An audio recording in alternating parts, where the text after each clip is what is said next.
Welcome back to Fluent Minds.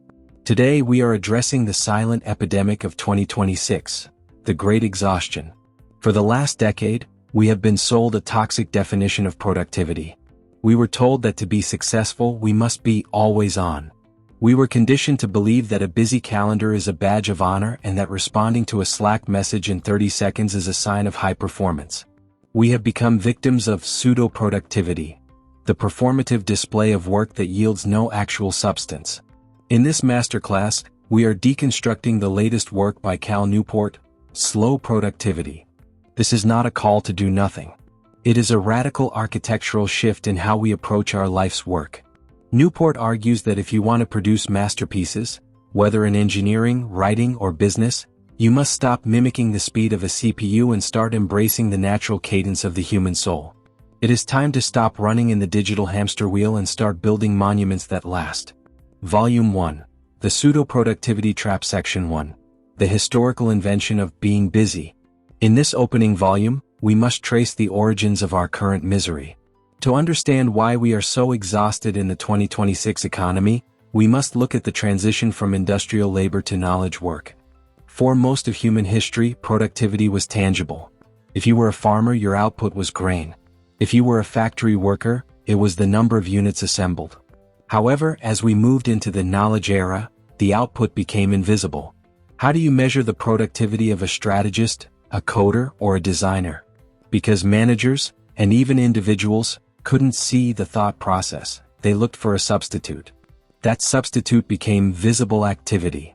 We started to define work by how many emails we sent, how many meetings we attended, and how available we were on digital platforms. This is the birth of pseudo-productivity. Newport argues that this is the fundamental glitch in the modern nexus. We are using industrial-era metrics to measure the human mind. Section 2. The Overhead of Connectivity. The primary tool of pseudo-productivity is the always-on culture. The digital nexus has created an environment where the average professional is interrupted every few minutes. Newport introduces the concept of context-switching costs. Every time you glance at a notification while trying to perform a deep task, your brain takes a massive cognitive hit. It can take up to 20 minutes to return to the previous state of flow. Pseudo-productivity demands that you prioritize the small tasks, emails, chats, trivial updates, because they are visible and provide an immediate hit of dopamine. But while you are clearing your inbox, your big projects, the work that actually defines your legacy, are left starving for attention. Slow productivity is about reclaiming that attention and acknowledging that constant connectivity is the enemy of elite output. On Fluent Minds, we define the sovereign mind as the one who has the power to disconnect and stay in the deep zone, while the rest of the world drowns in noise. Section 3. The Psychology of the Grind. Why is it so hard to slow down? Newport explores the deep psychological insecurity that fuels the grind. We fear that if we aren't active, we will be seen as useless. This fear is exacerbated by the 2026 digital economy, where AI is threatening to automate routine tasks. Paradoxically, the more you try to compete with AI by being fast, the more likely you are to be replaced. AI can process information, send emails, and generate reports at a speed no human can match. The only territory where humans remain superior is in high-quality, deep synthesis. By embracing slow productivity, you are doubling down on the one thing a machine cannot do: patient, deep, and nuanced creation. Slow productivity is not an excuse for laziness. It is a strategy for dominance. It is about doing the hard, painful work of thinking deeply, which most people avoid by staying busy. Section 4. The Architectural Failure of the Modern Office. To wrap up Volume 1, we must look at the physical and digital architecture of our work. The open office and the instant message were designed for pseudo-productivity. They were designed to maximize communication, not output. Newport argues that to survive the 21st century, you must build your own cognitive fortress. You must move away from the availability trap, and toward a system where your value is based on the finished masterpiece, not the daily status report. This is the first step toward sovereignty. You are not a cog in a machine, you are an architect of ideas. And ideas do not grow in a frantic environment, they grow in the quiet space of slow, deliberate work. Volume 2. The Fallacy of Linear Effort. Section 5. The diminishing returns of the always-on mindset. In this second volume, we must confront a mathematical reality that most professionals ignore: the law of diminishing returns in cognitive labor. In the industrial era, adding an extra hour to the assembly line resulted in a predictable increase in units produced. But the human brain, especially when performing high-level synthesis, does not operate on a linear scale. Newport argues that after the first few hours of intense concentration, the quality of thought begins to plummet. By forcing yourself to remain productive for 12 hours a day, you are not producing more value, you are merely producing more cognitive waste. This waste takes the form of bugs in code, errors in judgment, and shallow strategies. On Fluent Minds, we teach that the sovereign mind prioritizes peak intensity over duration. 1 hour of deep, slow work is worth 10 hours of frantic, shallow, busy work. Section 6. The multitasking illusion and neurofragmentation. A cornerstone of pseudo-productivity is the pride people take in multitasking. In 2026, we see this in the form of people having 30 browser tabs open while attending a Zoom meeting and replying to Slack messages. Newport deconstructs this as a form of neurofragmentation. The brain does not actually multitask, it switches rapidly. Each switch leaves behind what Newport calls attention residue. A part of your brain is still thinking about the email you just read while you are trying to solve a complex engineering problem. This residue acts like friction in the gears of your mind. Slow productivity is the act of removing this friction by focusing on one thing at a natural pace until it is finished. Section 7. The value of cognitive idleness. One of the most radical ideas in slow productivity is the necessity of doing nothing. In the digital nexus, we have been conditioned to fill every gap in our day with information consumption. Podcasts while driving, scrolling while waiting, checking news during breaks. Newport argues that these gaps are where the most important work happens. The subconscious mind requires periods of cognitive idleness to process information and forge creative connections. When you deny yourself these gaps, you are essentially shutting down your brain's internal processor. Working at a natural pace means scheduling periods of silence. It is in the slow moments, the long walks or the quiet stares, that the masterpiece finally takes shape. To be sovereign is to refuse to let the algorithm fill your silence. Section 8. Quality as a defense mechanism. To wrap up Volume 2, we must understand why quality is our only protection in the age of AI. As we move deeper into 2026, average work is being commoditized. If a task can be done quickly and follows a predictable pattern, a machine will do it. The only work that remains valuable is that which requires depth, nuance, and obsession. Newport argues that obsessing over quality is not a luxury, it is a survival strategy. By slowing down, you allow yourself the time to inject human originality into your work. You are shifting your output from a commodity to an asset. On Fluent Minds, we believe that the world will always pay a premium for the slow build, the work that feels like it was crafted by a master, not spat out by a prompt. Volume 3, Pillar 1, Do Fewer Things. Section 9, The Tyranny of the To-Do List. In this third volume, we must confront the modern obsession with volume. We have been conditioned to believe that a long to-do list is a sign of importance. In the 2026 nexus, we measure our worth by the number of tasks we close. Newport argues that this is the fundamental inhibitor of greatness. When your plate is overflowing with 15 different projects, you aren't actually doing work, you are merely managing work. You spend your day in meetings about the work, writing emails about the work, and updating status reports about the work. On Fluent Minds, we call this administrative bloat. The more things you have on your plate, the more overhead you create, which eventually suffocates the actual deep work. To be sovereign, you must realize that the cost of a new project is not just the time it takes to do it, but the cognitive space it occupies. Section 10. The Project Limit Protocol. How do you practically implement doing fewer things in a corporate or freelance environment? Newport introduces the Project Limit Protocol. Instead of accepting everything that comes your way, you establish a hard limit on your active projects. For example, a sovereign mind might decide to only have 2 active projects at any given time. Anything else goes into a backlog. You do not start Project C until Project A or B is finished. This creates focus intensity. By narrowing your field of vision, you can push a project to an elite level of quality much faster than someone who is juggling 10 things. On Fluent Minds, we teach that speed comes from focus, not from rushing. Section 11. The Invisible No Strategy. One of the greatest fears of doing fewer things is the social and professional backlash. How do you say no to your boss or your clients without appearing lazy? Newport suggests the invisible no. It's not about refusing work, it's about systematic transparency. When a new task is proposed, you don't say no, you say, I would love to help with this.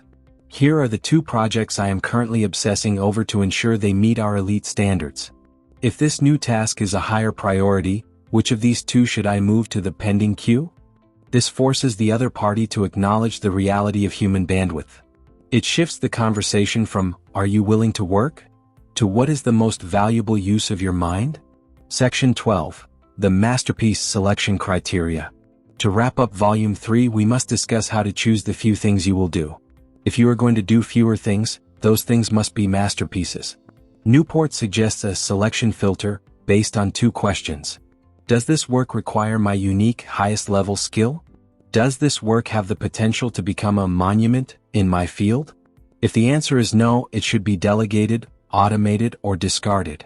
In the age of AI, average tasks are for machines. Few, deep, and extraordinary tasks are for sovereign minds. By doing fewer things, you are creating the architectural space required for greatness to emerge. You are trading the dopamine of the checklist for the legacy of the masterpiece. Volume 4, Pillar 2, Work at a Natural Pace. Section 13, The Machine Mimicry Trap. In this 4th volume, we must address the industrial ghost that haunts our modern offices. Since the Industrial Revolution, we have been conditioned to believe that human effort should be linear, 8 hours of consistent high-intensity output, 5 days a week, 50 weeks a year. Newport argues that this is a biologically impossible standard for knowledge work. A machine can run at the same speed indefinitely, but the human brain, our processor, is subject to circadian rhythms, seasonal energy shifts, and cognitive fatigue. When we try to mimic the machine pace, we fall into the trap of performative exhaustion.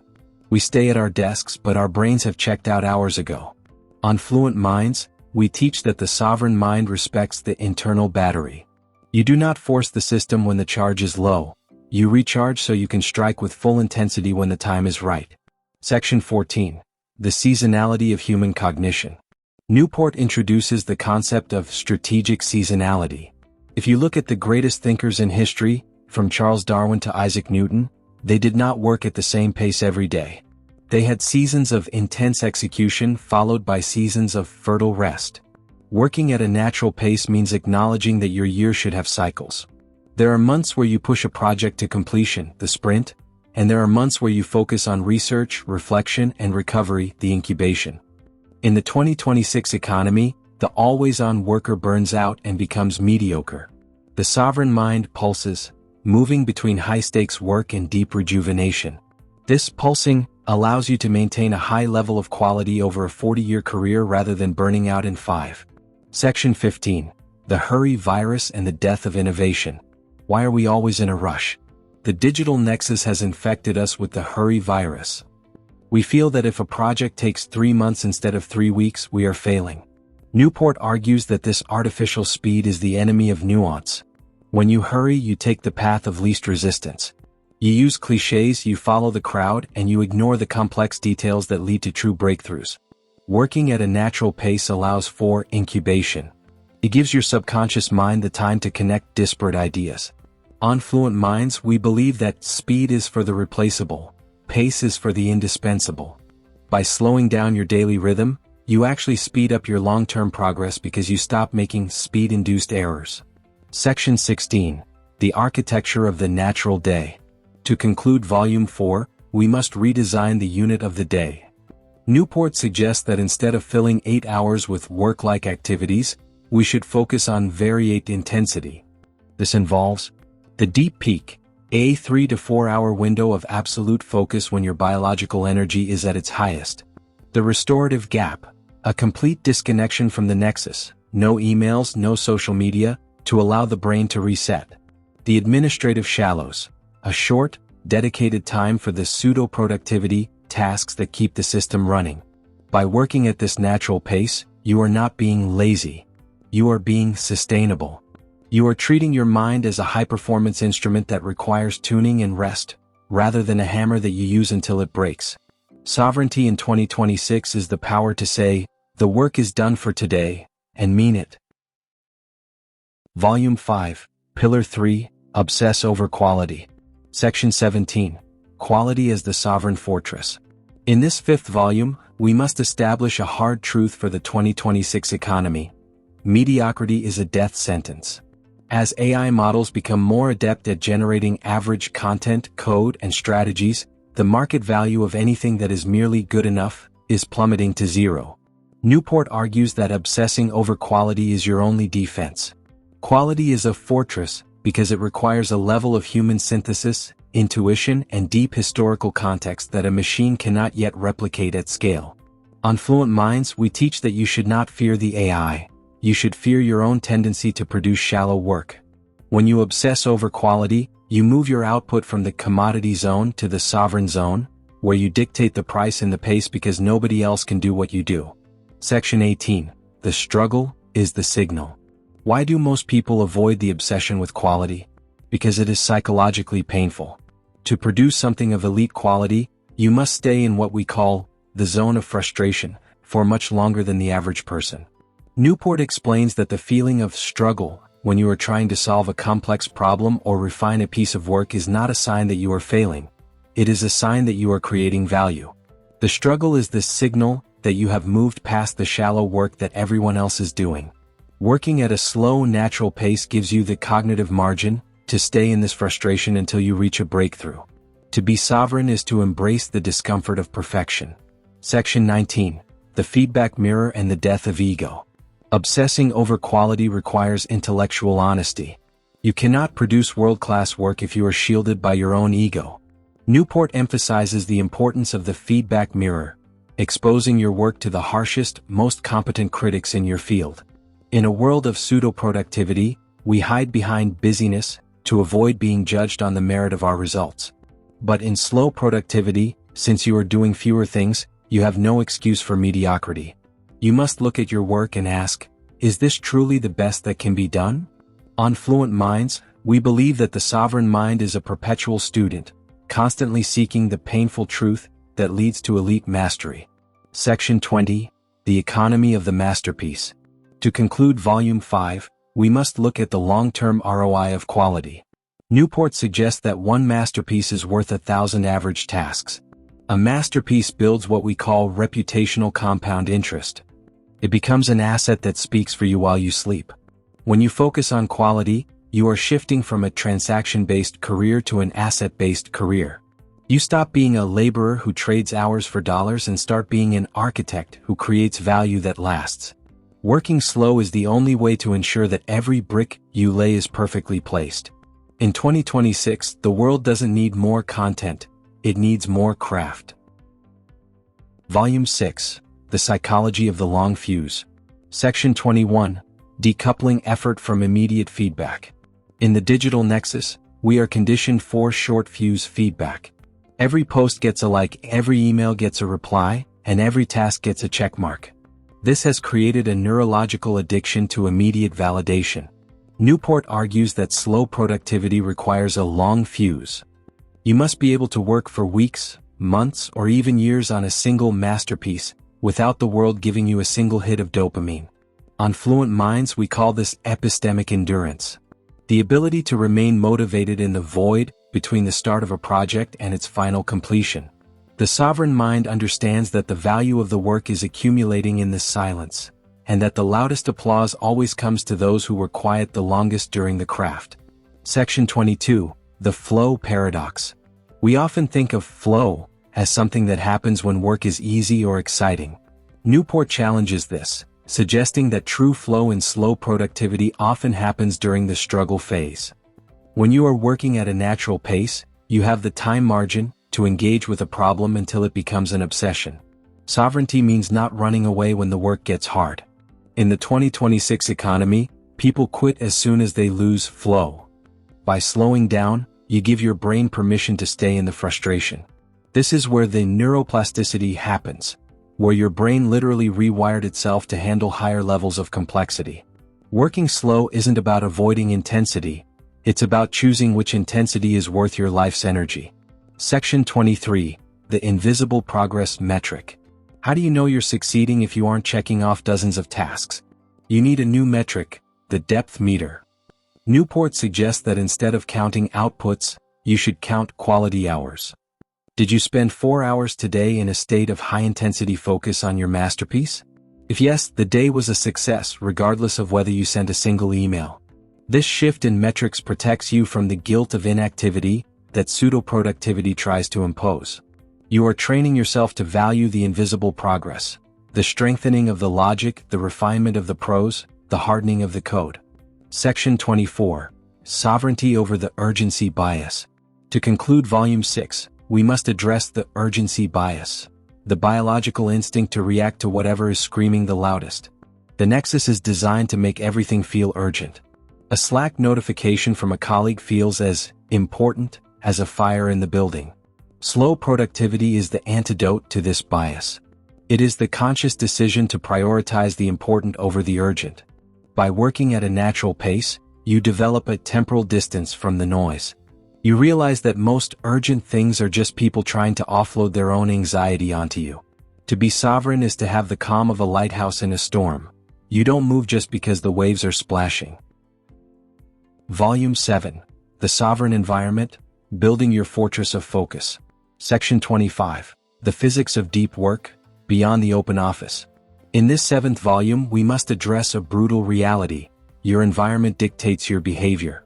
If you are trying to practice slow productivity in an environment designed for pseudo-productivity, like an open office or a desk covered in notifications, you will fail. The friction is too high. Newport argues for environmental association. Your brain needs a physical trigger that says, we are now operating at a natural, deep pace. This requires a deep work chamber, a space where the digital nexus cannot reach you. This isn't about luxury, it's about architectural intent. When you enter this space, your phone is left outside, your browser is locked to a single tab, and your physical posture changes. On Fluent Minds, we teach that the sovereign mind doesn't try to focus. It creates a world where focus is the only option. Section 26, The Digital Firewall, Taming the Silicon Messenger. In 2026, our digital environment is more cluttered than our physical one. To work at a natural pace, you must build a digital firewall. Newport suggests a radical redesign of your communication stack. This involves asynchronous first communication, refusing to participate in the hyperactive hive mind. You respond to messages on your schedule, not the sender's. App isolation, using tools that only perform one function. If you are writing, use a minimalist text editor. If you are coding, shut down the browser. The burner device, having a tablet or laptop that has 0 communication apps installed. No email, no Slack, no social media. This is your masterpiece machine. Section 27, The Social Signal, Training the Nexus to Respect Your Pace. One of the biggest obstacles to slow productivity is the expectation of others. We fear that if we don't respond immediately, we appear incompetent. Newport suggests that we must send a different social signal. Instead of signaling availability, you must signal elite quality. When people see that you are hard to reach but the results you deliver are masterpieces, their psychology shifts. They stop seeing your silence as a lack of work and start seeing it as a sign of intense creation. You are training your professional circle to respect the sacred window of your deep work. On Fluent Minds, we call this reputational framing. You aren't missing, you are crafting. Section 28, Ritualizing the Shutdown. To conclude Volume 7, we must talk about the end of the natural day. The most important part of your fortress is the shutdown ritual. Newport emphasizes that for the brain to truly recover and work at a natural pace the next day, it must know that the nexus is closed. This ritual involves the review, checking your project queue to ensure nothing is leaking. The plan, setting the daily quota for the next day. The phrase, a literal verbal or physical signal that says, work is done. By ritualizing the end, you prevent attention residue from bleeding into your rest. Sovereignty is the power to be 100% on during your deep peak and 100% off during your restorative gap. Volume 8, Sovereign Project Management, The Art of the Critical Few. Section 29, The Active Slots Framework. In this 8th volume, we address the most common failure in modern work, having too many open loops. Newport argues that the human brain can only obsess over a very small number of complex problems simultaneously. When you have 10 active projects, you aren't working on 10 things, you are suffering from project congestion. The sovereign mind uses the active slots framework. You define exactly how many slots you have, typically no more than 2 or 3. Any new opportunity, no matter how exciting, must wait in the holding tank until a slot opens up. This creates a pull system rather than a push system. You pull work into your life only when you have the cognitive bandwidth to treat it as a masterpiece. On Fluent Minds, we teach that scarcity of focus creates the value of output. Section 30, Killing the Shadow Work. One of the silent killers of productivity is what Newport calls shadow work. The tasks that aren't the project itself but are required to sustain the project, the infinite coordination, the minor updates, the quick calls. To manage projects sovereignly, you must aggressively automate or eliminate shadow work. The communication tax. If a project requires more time in meetings than in execution, the project is poorly designed. The automation audit. In 2026, any repetitive coordination task should be offloaded to an AI agent. By reducing the shadow work, you ensure that your active slots are filled with substance, not just busyness. Section 31, The Long-Scale Roadmap. Slow productivity requires a different relationship with time. Instead of a daily to-do list, Newport advocates for a multi-scale roadmap. 1. Quarterly missions. What is the one monument I will build in the next 90 days? 2. Monthly milestones. What are the 3 major pillars that must be completed this month? 3. Weekly deep sessions. Which 4-hour blocks are dedicated to these pillars? This roadmap allows for natural pace. If you have a bad Tuesday, it doesn't ruin your quarterly mission. You have the temporal margin to recover. You are playing a long-form game of chess, not a fast-paced game of Tetris. Section 32, The Result-Only Metric. To conclude Volume 8, we must change how we measure success. The pseudo-productivity world measures success by hours spent or emails sent. The sovereign mind measures success by artifacts created. At the end of a project, the only thing that matters is the artifact. The code, the book, the strategy, the design. If the artifact is world-class, nobody cares how many hours it took or how busy you looked while making it. By focusing on the result-only metric, you give yourself permission to work slowly, to rest deeply, and to obsess over the quality of every detail. Sovereignty is the freedom to be judged by your masterpiece, not your methodology. Volume 9, The Mastery Economy, Surviving the AI Acceleration. Section 33, The Commodity Trap of 2026. In this 9th volume, we must address the existential threat facing the modern professional. We are living through the great commoditization. As generative AI models become faster and more accessible, any work that is based on speed, volume, or standard logic is losing its market value. If you can do it fast, the AI can do it faster. If you can do it cheap, the AI can do it for free. Newport argues that slow productivity is the only escape from this trap. By intentionally slowing down, you are moving away from the commodity zone and into the mastery zone. The AI can produce 1,000 good articles, but it cannot yet produce a single slow-crafted masterpiece that synthesizes 10 years of human experience, original intuition, and obsessive refinement. On Fluent Minds, we teach that slow is the new rare. And in economics, rarity is the foundation of value. Section 34, The Soul of the Work, Beyond Algorithmic Synthesis. What is it that makes a piece of work human? Newport suggests it is the obsession with nuance. An algorithm works by predicting the most likely next step. It is a machine of averages. Slow productivity, however, allows for the unlikely step, the creative leap that doesn't follow a pattern. Working at a natural pace gives you the mental space to inject subjectivity and moral complexity into your work.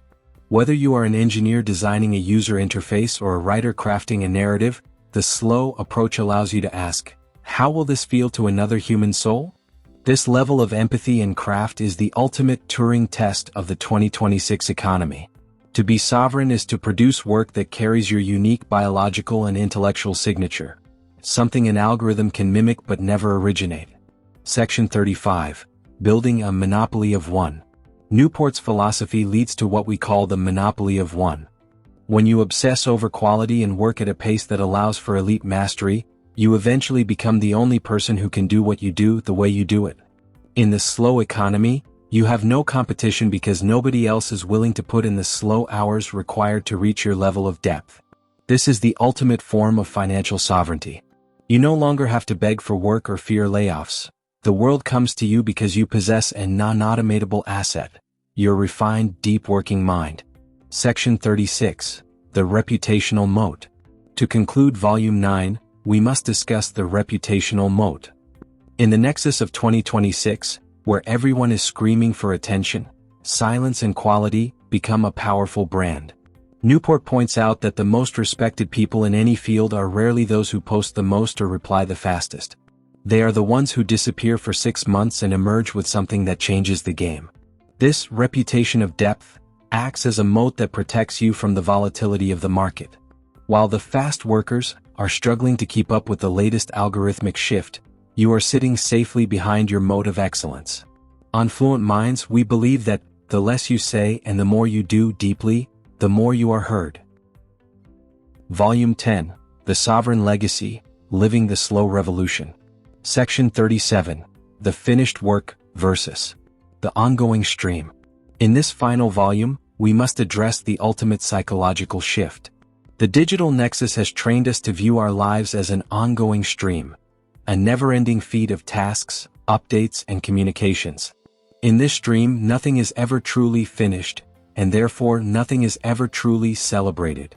Newport argues that slow productivity is about returning to the finished work philosophy. It is the belief that your value as a human being is measured by the discrete artifacts you leave behind.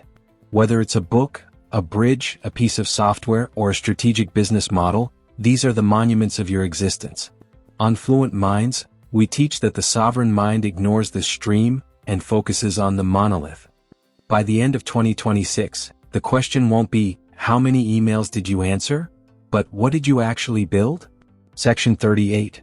The Ethics of Attention, Reclaiming Your Humanity. Slow productivity is not just a career strategy, it is a moral stance. To choose to go slow in a world that demands speed is an act of spiritual rebellion. It is a refusal to be processed by the algorithm. Newport points out that our attention is our most sacred resource. It is the very fabric of our lives. When we surrender our attention to the pseudo-productivity of the nexus, we are essentially giving away our lives for free. Working at a natural pace is how you reclaim your humanity. It allows you to be present for your work, your family, and your own thoughts. Sovereignty is the ability to look at a screaming world and say, I will get to it when I am ready and not a second before. Section 39. The 30-Day Sovereign Transition Protocol. To conclude this 10-volume masterclass, we provide the implementation roadmap for the Fluent Minds community. You cannot switch to slow productivity overnight. You must engineer your exit from the grind. Phase 1. The audit. Days 1 to 7 identify every pseudo-productivity task in your life. Which meetings can be emails? Which emails can be ignored? Phase 2. The pruning. Days 8 to 14 aggressively close open loops. Finish or cancel 50% of your current minor projects to open up your active slots. Phase 3. The fortress. Days 15 to 21 build your physical and digital focus fortress. Establish your deep peak hours and notify your nexus. Phase 4. The obsession. Days 22 to 30 pick your one masterpiece and begin the slow build. Focus only on quality, ignoring the speed of the outside world. Section 40. The epilogue. The quiet victory. As we close the book on slow productivity, remember that the victory of the sovereign mind is a quiet one. You won't find it in the headlines or the viral trends. You will find it in the deep satisfaction of a day spent in meaningful craft. You will find it in the elite quality of your output that makes you indispensable. And you will find it in the peace of mind that comes from knowing you are no longer a slave to the machine. The year 2026 belongs to those who dare to slow down. The machine is fast, but the human spirit is deep. Choose depth. Choose craft. Choose sovereignty. Stay deep. Stay organized. Stay sovereign.